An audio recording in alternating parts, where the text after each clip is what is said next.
যদি চক্ষু না দিত কিছু করতে পারতেন না, যদি পা না দিত কিছু করতে পারতাম না, যদি মাথার ব্রেইন না দিত পাগল বানায়া দিত। রাস্তাঘাটে দেখা যায় কত পাগল, আমার মালিকে বানায়া পাঠায়া দেখায় দিছে, এই মানুষ দেখ আমি তোকেও পাগল বানাইতে পারতাম, কিন্তু আমি তোকে পাগল বানাই নাই, আমি তোকে ব্রেন দান করছি।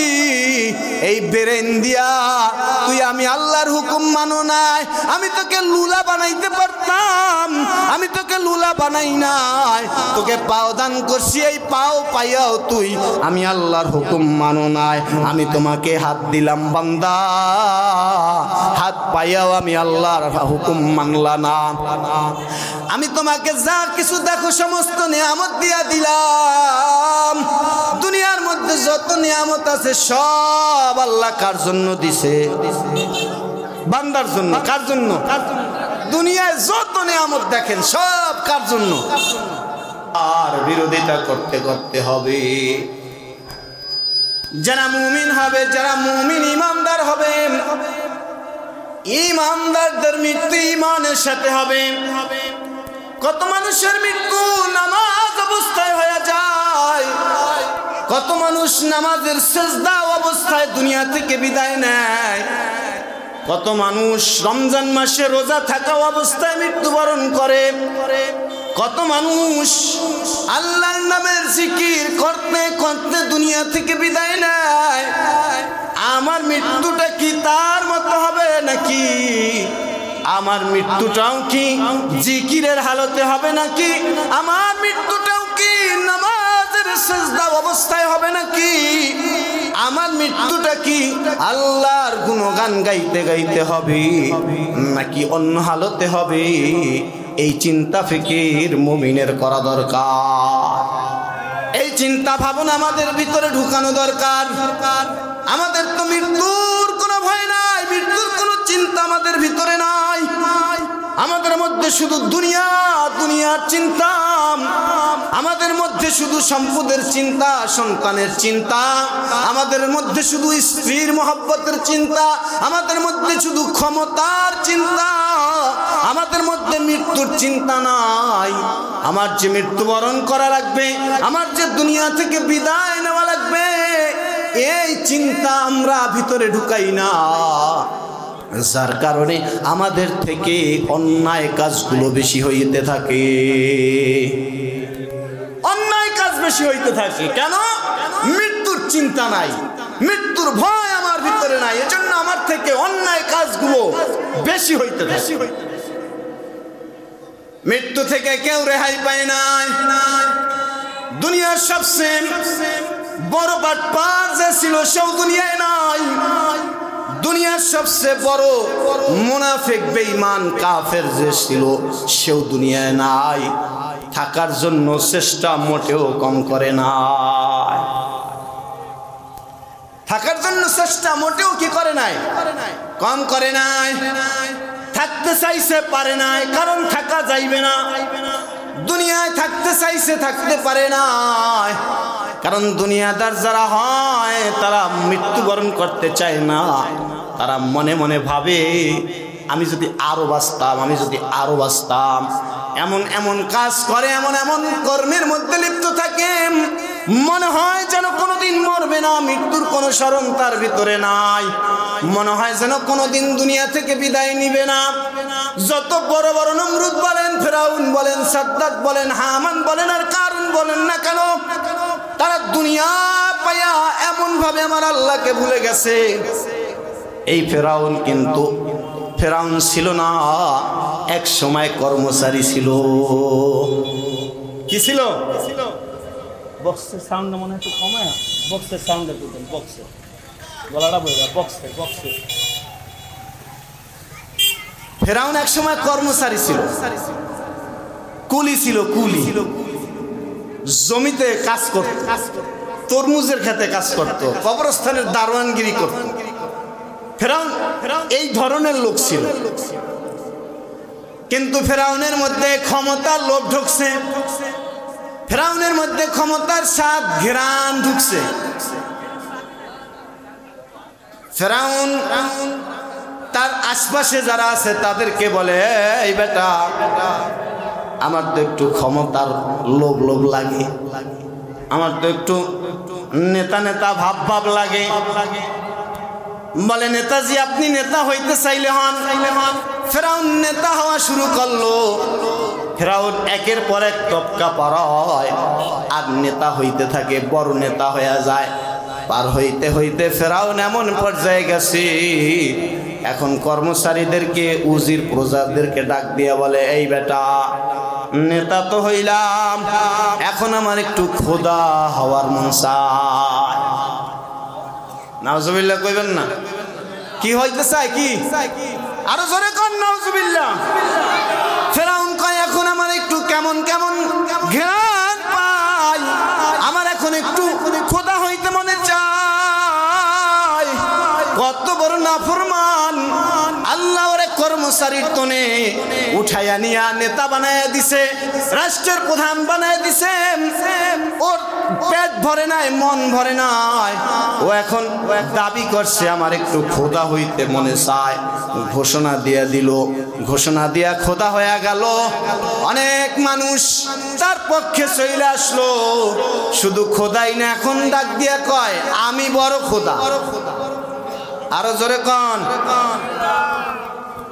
ফেরাউন দুনিয়ার মাতবাড়ি পাইয়া, দুনিয়ার সর্দারি পাইয়া, দুনিয়ার নেতাগিরি পাইয়া, ও আল্লাহকে ভুলে শেষ পর্যন্ত নিজেকে খোদা দাবি করছে।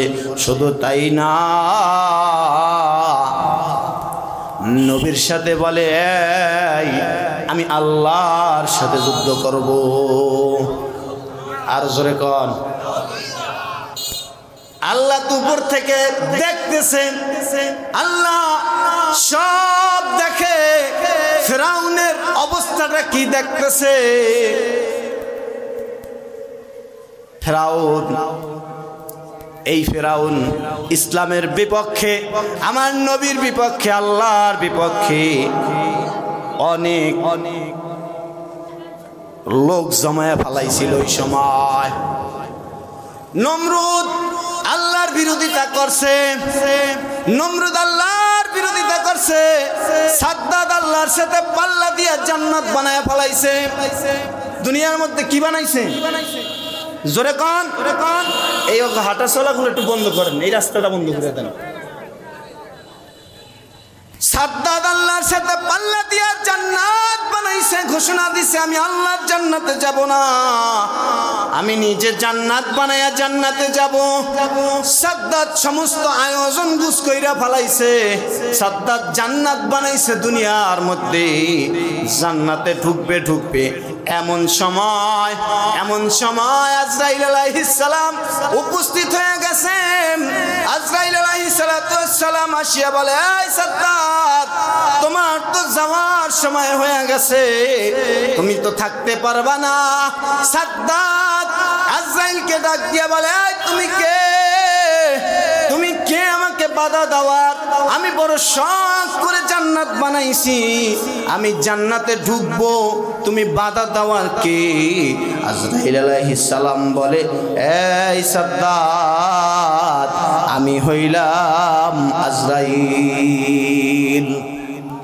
যখন শুনছে আমি হইলাম আজরাইল, শোনার সাথে সাথে সাদ্দাত বলে, ও ভাই আজরাইল, বড় কষ্ট কইরা জান্নাত বানাইছি, বড় কষ্ট করে বেহেশত বানাইছি, তোমার দোহাই লাগে, তুমি আমারে একটু ভিতরে ঢোকার সময় দাও, তুমি আমার একটু ঢুকতে দাও, আগেই আমাকে তুমি নিয়ে যাইও না।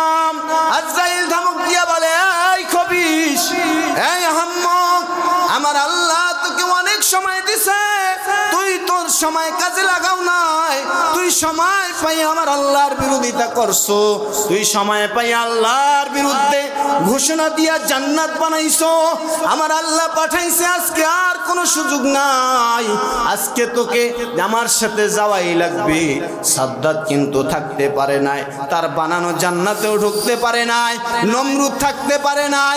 আল্লাহ ল্যাংরা মশা দিয়া মারছে, ল্যাংরা মশা আল্লাহ নমরুদের মাথার ভিতরে ঢুকাইয়া দিছে। আল্লাহ কিন্তু ছাড় দেন, ছেড়ে দেন না। এজন্য দুনিয়ায় বড় বড় ওমরা সোমরারাও থাকতে পারে নাই। ও ভঙ্গা গ্রামের মানুষ, ও মুরব্বী বাবারা, ও পর্দার অন্তরালের মা বোনেরা, এটা থাকার জায়গা না, দুনিয়ায় থাকা যাইবে না। এই দুনিয়া আপনার আমার সাথে বেঈমানি করবে দুনিয়ার জন্য। আপনি যত পাগল হন না কেন, দুনিয়া বড় স্বার্থপর, দুনিয়া তার ভিতরে বেশি দিন আপনাকে আমাকে রাখবে না। দুনিয়া বড় স্বার্থপর। আপনি আপনার বাড়ি যত সুন্দর করে সাজান না কেন, ওই বাড়িতে আপনাকে চিরদিন রাখবে না। আপনি আপনার জমি জায়গা জমি যত মজবুত করে কাগজপত্র দলিল করে আটকায় রাখেন না কেন, ওই জমি আপনাকে বেশি দিন দুনিয়ায় থাকতে দেবে না। কে ঠিক না বেঠিক? হাজারো ঘটনা আছে। এই কিছুদিন আগেও বাড়ি করছে, বিদেশ থেকে টাকা পাঠাইছে, বাড়ি করছে। আপনারা সবাই ঘটনা জানেন। বিদেশের থেকে টাকা পাঠাইছে, স্ত্রী অনেক সুন্দর করে একটা বাড়ি বানাইছে। রাতের বেলা স্বামী স্ত্রী সন্তান তিনজন ঘরের মধ্যে পাশের টিনের ঘরে, পরদিন বিল্ডিং এ উঠবে, পরদিন বিল্ডিং এ উঠবে পাশের ঘরে। রাত্রিবেলা ঘুমায়া রইছে, হঠাৎ ঝড় শুরু হয়ে গেছে। এমন ঝড় শুরু হয়েছে, ঝড়ের কারণে আশপাশের গাছ গাছটা সব তছনছ হয়ে গেছে। বিশাল এক গাছ বাড়ির মাঝখান দিয়া পড়ছে। সাথে সাথে তিনজন স্বামী স্ত্রী সন্তান একেবারে সাথে সাথে দুনিয়া থেকে বিদায় হয়ে গেছে। টাকা পাঠাইছে, বাড়ি করছে, কিন্তু নিষ্ঠুর, ওই বাড়িতে ঢুকতে পারে না। এটার নামই দুনিয়া। জমিনিয়া দ্বন্দ্ব করে, জমি ভাই ভাই দ্বন্দ্ব, এমন দ্বন্দ্ব লাগছে, জমি বেশি না, মাত্র ঘরের পাশের 1 বিঘা অথবা 1 হাত জমি নিয়ে 2 ভাই ঝগড়া বাজছে। এমন ঝগড়া লাগাইছে, এক ভাই আর এক ভাইয়ের মাথার উপরে বাড়ি দিছে, দুনিয়া থেকে বিদায়। 1 বিঘা জমির জন্য ভাই ভাইকে ছাড়ে নাই, দুনিয়া থেকে বিদায় হয়ে গেছে। এরকম হাজারো ঘটনা দুনিয়ার মধ্যে আছে। এজন্য দুনিয়া বড় নিষ্ঠুর, দুনিয়া কাউকে থাকতে দেয় না, দুনিয়া স্বার্থপর।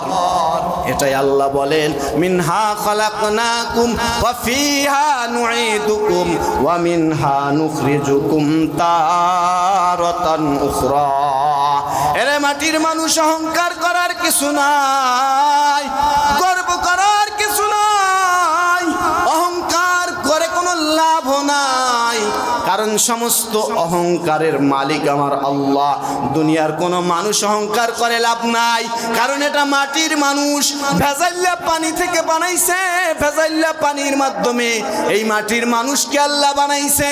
এখানে অহংকার করার কিছুই নাই, সব আমার মালিকের নিয়ামত, সব আমার মালিকের দান।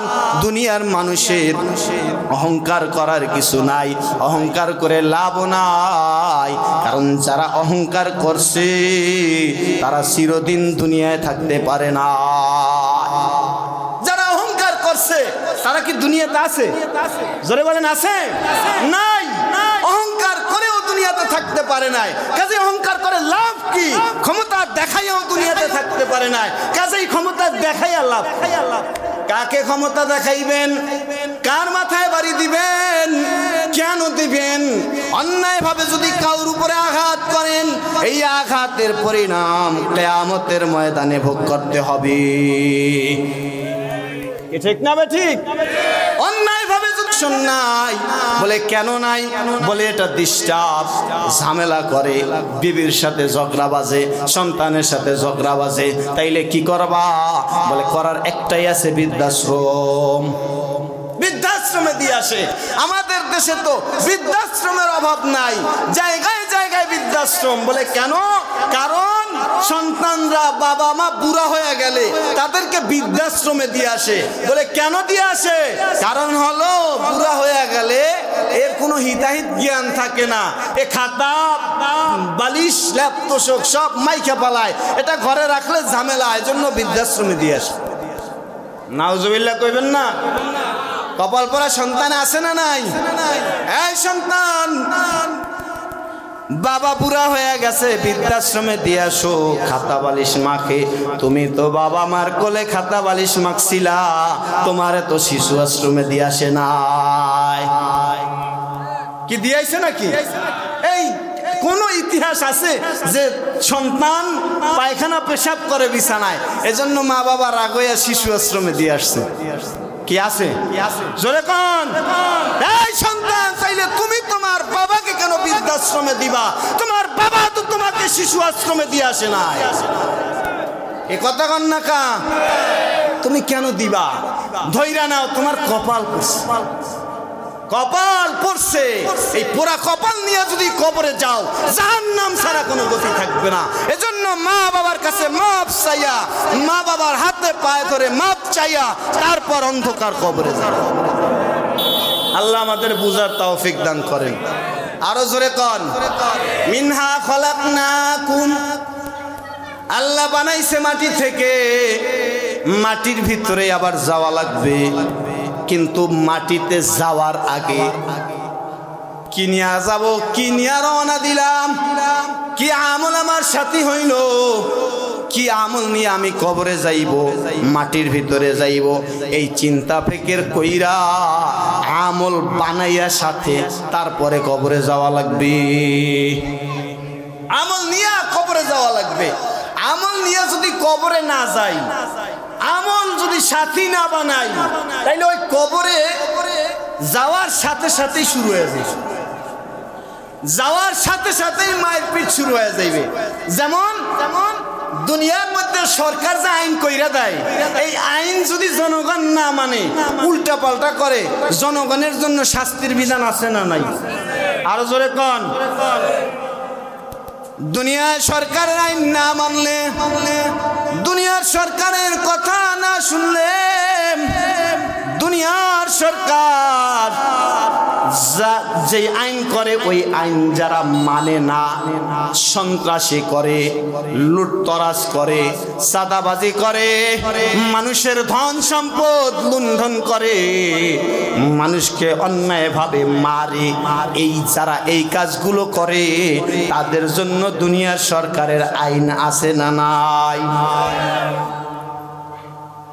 দুনিয়ার সরকারের আইন হইল অন্যায় করছে গ্রেফতার করো, গ্রেফতার কইরা জেলখানার মধ্যে ঢুকায় দাও, জেলে থাক, যতদিন বিচার হবে ততদিন জেলে থাকবে।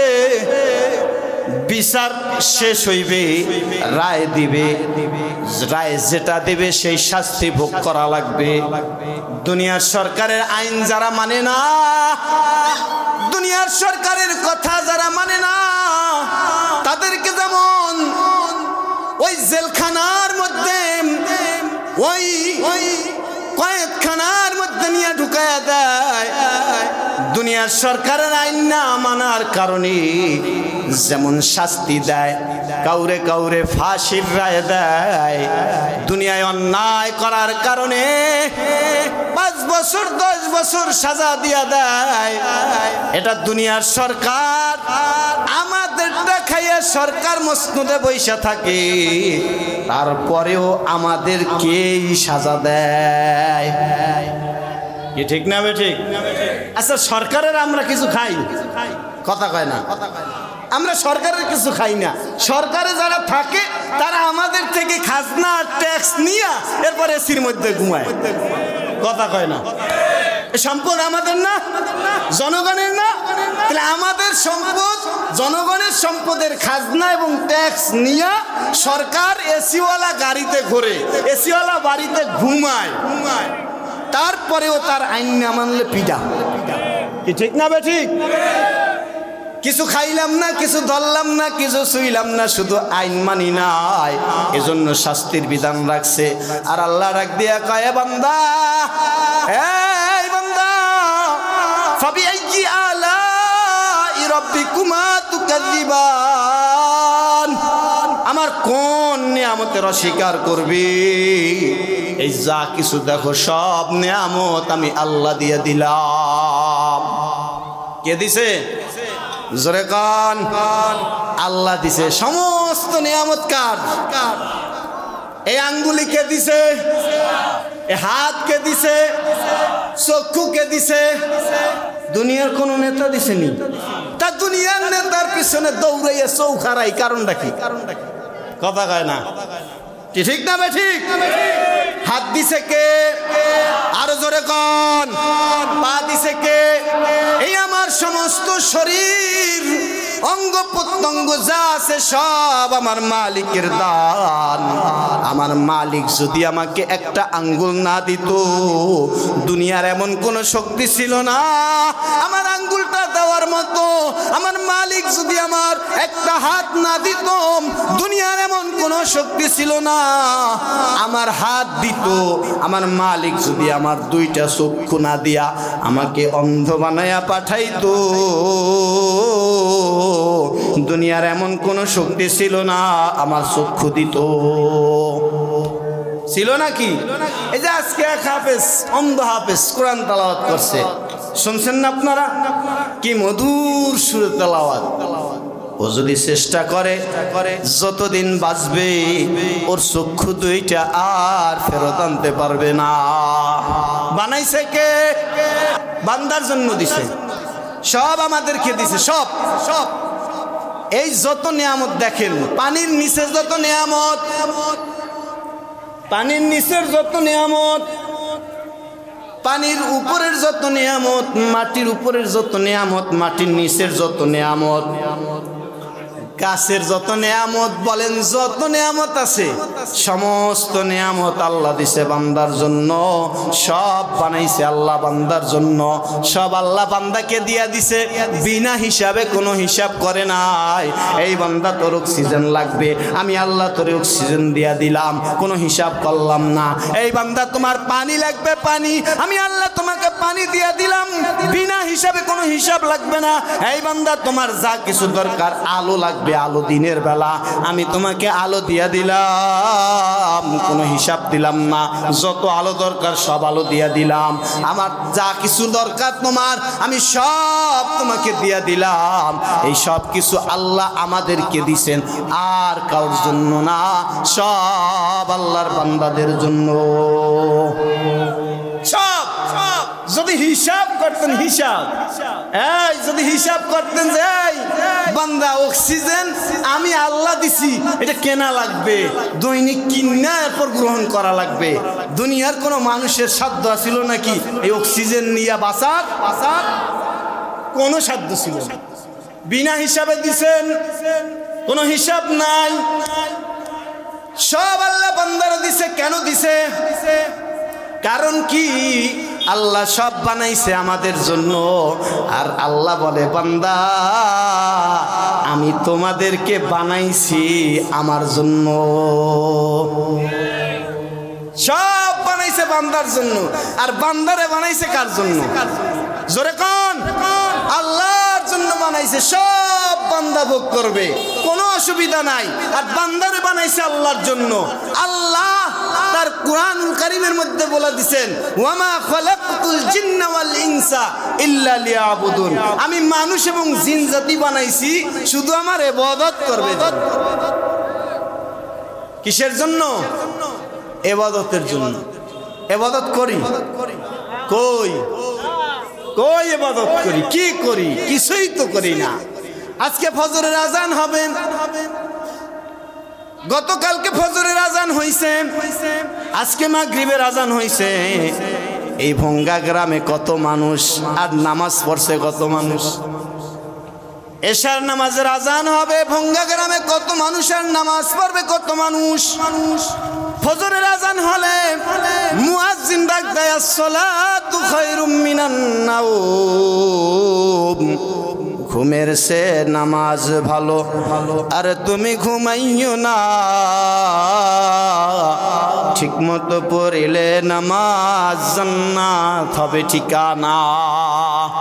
পশু পাখি কীট পতঙ্গ কেউ তো ঘুমে রইল না, মানুষ হয়ে ঘুমিয়ে থাকা ঠিক তো মোদের হবে না। মুয়াজ্জিন ডাক দেয় আসসালাতু খায়রুম মিনান নাওম, এই আল্লাহর বান্দারা ঘুমের থেকে নামাজ উত্তম।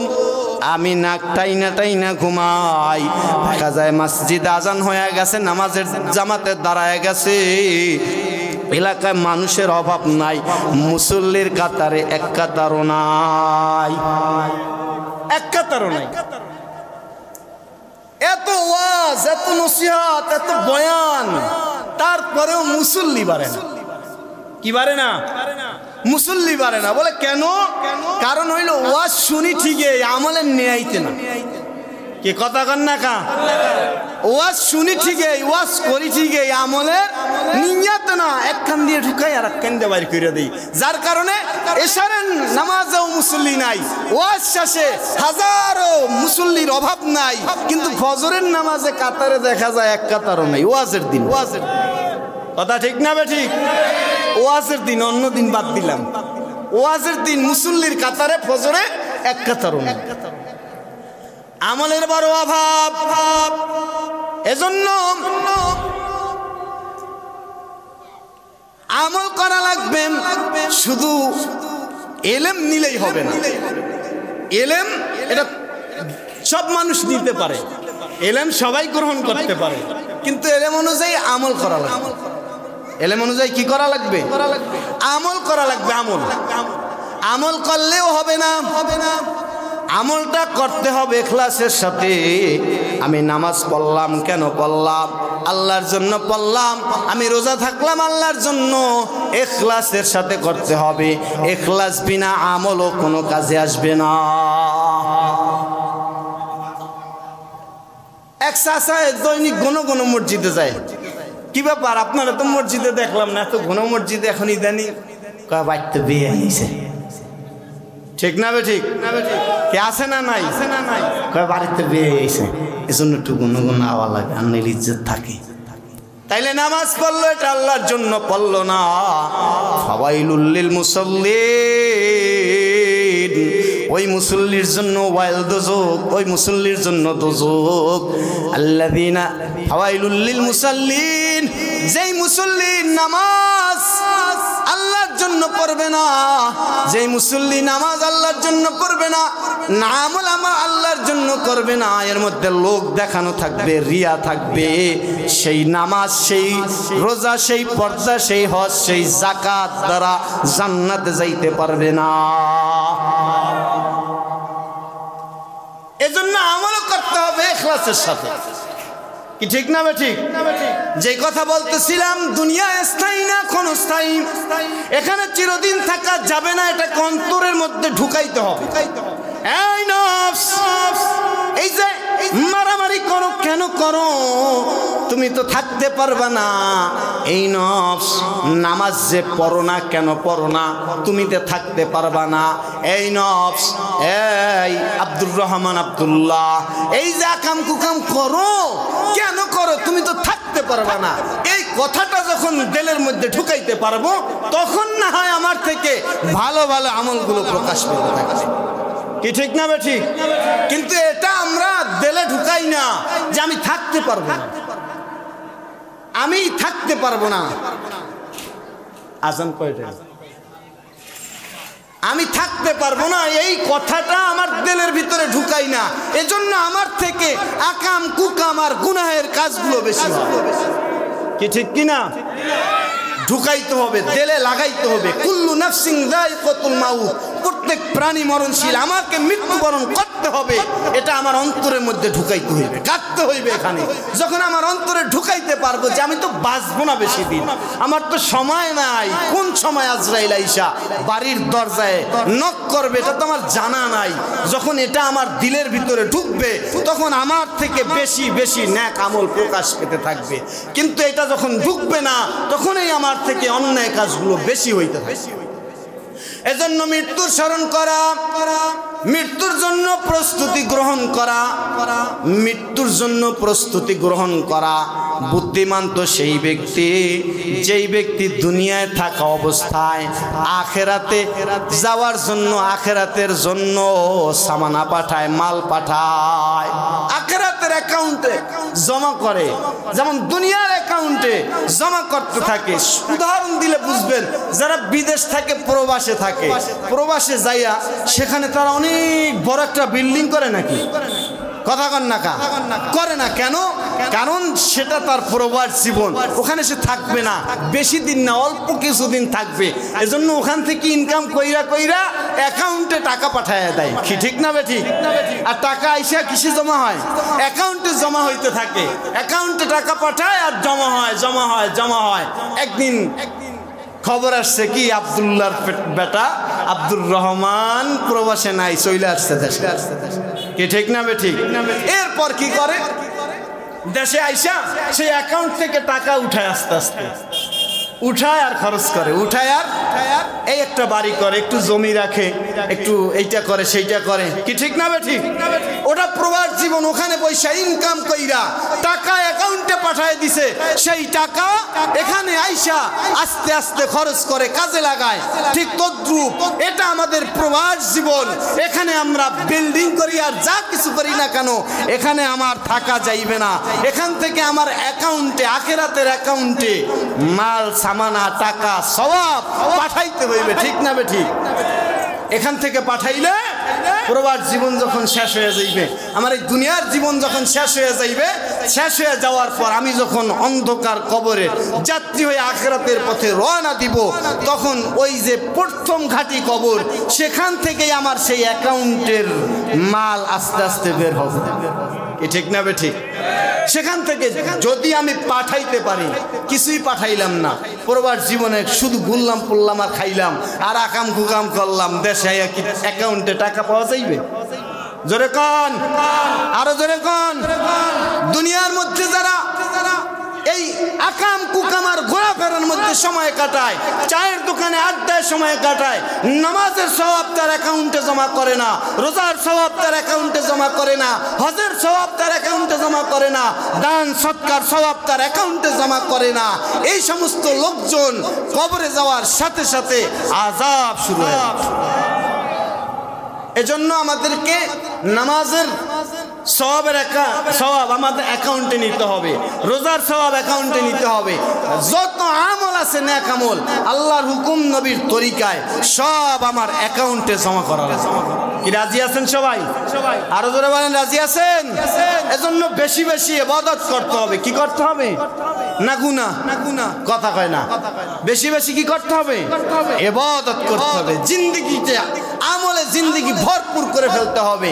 যখনই আমলের মধ্যে ঢুকে যাবেন, দুনিয়ার মধ্যে দুইটা রাস্তা, একটা হলো জান্নাতের, একটা জাহান্নামের। যদি জাহান্নামের রাস্তায় ঢুকে যান, তখন দেখবেন জাহান্নামের কাজ করা সহজ হয়ে যাইতেছে, কি ঠিক না বেঠিক? এই কালকে দেখলাম একটা ভিডিওতে দেখলাম 5 রাউন্ড গুলি দিছেন, দুইটা দোকানের ভিতরে ঢুকে একজনে আর একজনকে 5 রাউন্ড গুলি দিয়া মারছে। এটা কি আপনার দ্বারা সম্ভব? কথা হয় না। তার দ্বারা সম্ভব কেন হইল? কারণ সে তার স্থানটাই আকামার কুকামের মধ্যে কাটাইছে, জাহান্নামের রাস্তায় চালাইছে, জন্য তার কাছে সহজ হয়ে গেছে। আবার এক ব্যক্তি দেখবেন নামাজের সময় হইলেই নামাজে দৌড় দেয়, রোজা আসলেই রোজা রাখে, পর্দা হজ যাকাত সব আমলগুলো করতেছে। এটা কেন, কিভাবে সম্ভব? বলে তার কাছে সহজ হয়ে গেছে, কারণ সে চলেই এই রাস্তায়, কি ঠিক না বেঠিক? এজন্য দুনিয়ার মধ্যে আমি যেই পথে চলবো, যেই মতে চলবো, যেই পথে থাকবো, যেই মতে থাকবো, কিয়ামতের ময়দানে ওই পথ ওই মতেই আমার উঠতে হবে। মান তাশাব্বাহা বিকওমিন ফাহুয়া মিনহুম, যে যারে মহব্বত করবেন হাসরটা কিন্তু তার সাথেই হয়ে যাবে। যদি নামাজির সাথে লাইন লাগান হাসর নামাজির সাথে হয়ে যাইবে। যদি সাদাবাজ গুন্ডা বদমাইশ আর গাঁজাখোর ইয়াবাখোরের সাথে লাইন লাগান তাহলে হাসরটা তার সাথেই হয়ে যাইবে। যদি আল্লাহর নবীর মহব্বতে উলামায়ে কেরামের সাথে চলতে পারেন, থাকতে পারেন, আল্লাহ যদি কবুল করেন হাসরটা তাদের সাথেই হয়ে যাবে। আল্লাহ পাক আমাদের সবাইকে বেশি বেশি নেক আমল ইখলাসের সাথে করার তৌফিক দান করেন। আরো জোরে বলেন আমিন।